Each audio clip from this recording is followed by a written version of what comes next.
Fraud is a deliberate misrepresentation.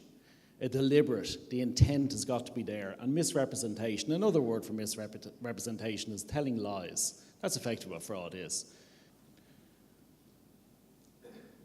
If you're dealing with staff, you're taking on staff, if you're dealing with employers' liability claims, which we have a huge amount to deal with, it's very important that you maximise your prevention in what you do. HR is critical. How many here actually vet their staff? Does everybody vet their staff when you take them on? Well, you should do, because in the United States, it's estimated that, according to the Asset Protection Agency, $15 billion a year is misappropriated to employee fraud, which happens usually within the first 3 months of employment.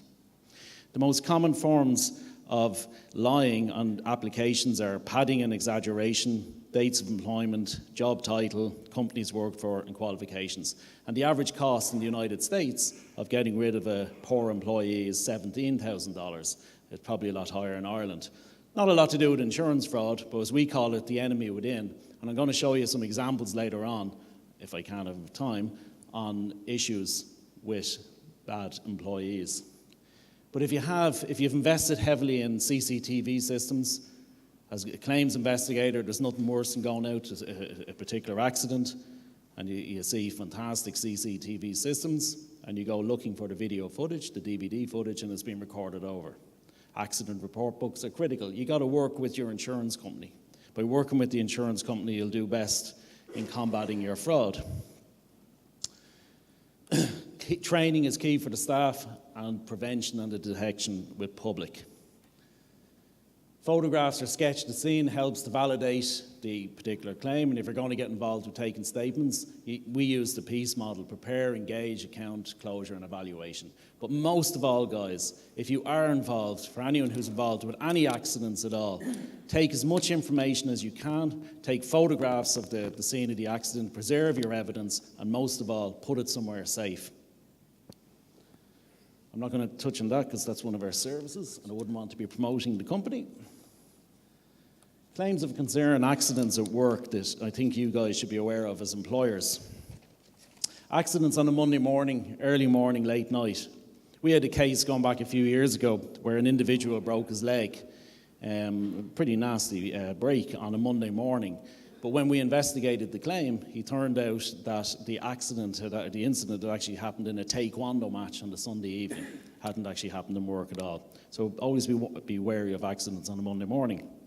Accidents with no witnesses or abundant witnesses, well-known hotspot or unsafe system, history of disciplinary actions, or accidents where there is no CCTV cover. Just be aware of those points. Delayed submission of the claim, getting their bits together, their history together. Advire's history of claims. Early acceptance of reduced offers is something that we see, and we like to try and investigate if we can. Inconsistent or different version of incident by witnesses, pressure by claimant to take early payment, and incident in a remote location. I'm talking to you now, guys.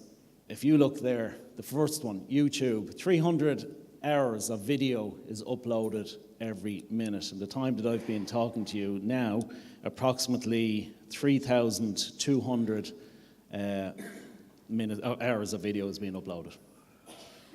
Twitter, LinkedIn, 336 million members. Look at Facebook, 10.5 billion members. 10.5 billion members. When we're carrying out investigation, the very, very first thing we do is go into social media. So a little hint for you: if you have a claim, just check your social media account. It's very, very helpful.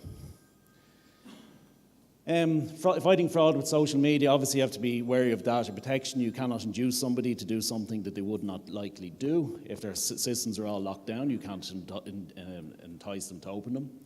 But from there, we're able to use various systems like targeted surveillance, and we use the information then with the doctors to use in court for contradiction purposes.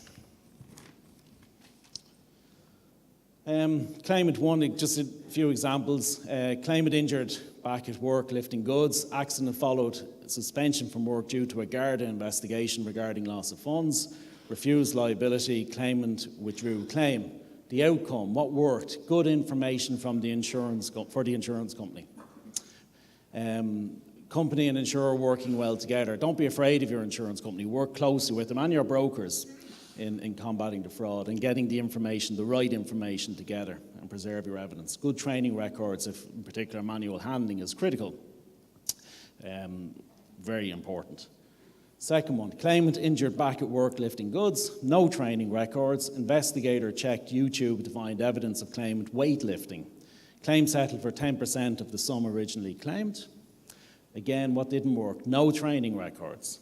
No information from employer on employees' interests, known hobbies, absolutely nothing. But what did work was the investigator checking all information, including social media and the web. How many people here in Ireland have gone to jail for insurance fraud? That I know of, it's about 3. FBD have 1, Zurich had 1, him, and AXA have 1. I don't know of any, and maybe there are more, but they're the only ones I know of.